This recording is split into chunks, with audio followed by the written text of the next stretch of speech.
Your turn, Yugi boy.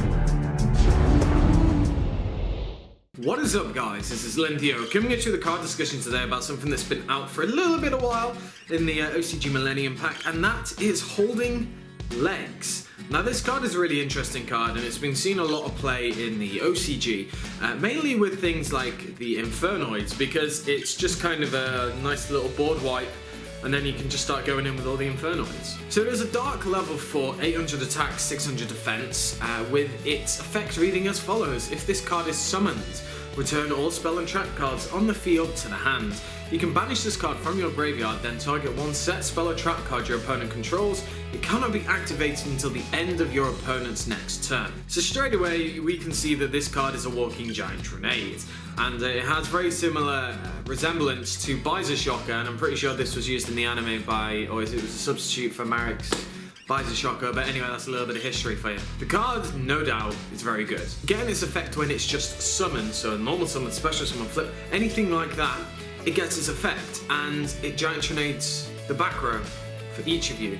So not only does it remove any of your opponent's problem cards, like Solemn Strike or anything like that, even though they would have to probably Solemn Strike this card if they had other cards, but it means that you're baiting certain stuff out. But is this card worth the hype? Yes, it is. What card isn't worth the hype when it's a giant grenade?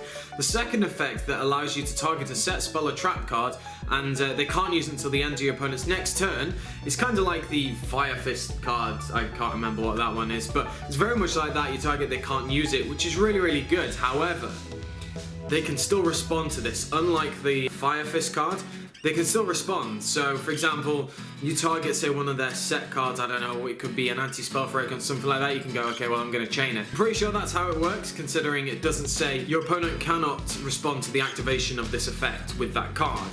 Unlike the Fire Fist one that says that, but you can technically then activate another card and then activate this card, so it's chaining 2 and 3 because you're not activating to the card. Anyway, you get what I mean. Holding Legs overall is an incredibly good card, and if it ever comes to the TCG, it's definitely going to be used in my opinion because it's just too good not to. Any form of giant grenade effect is always good. It means that you can successfully try and go for maybe an OTK, or you can happily go through and make certain plays. Like, let's not forget, giant grenade is banned for a very good reason. And while you might say, well, that's because it's a spell card and this is a monster effect that can be negated, yes, that is true. But it means that you still have access to some form of giant grenade-like effect. It will never be as good as giant grenade, obviously. Overall, Holding Legs, very solid card, very good card, and I'd certainly be using it. And one of the best things about it as well is there's a level 4 for the amazing rank 4 toolbox plays as well. So I want to know what you guys think of Holding Legs. Do you think it is a really good card and deserves its spot in the OCG spots and decks, or do you just think it's a bit of a mediocre card that isn't actually going to be very good for this format if it were in it now? So as I said, let me know down in the comment section below. Make sure to give me a like, comment, subscribe, and I shall catch you guys later.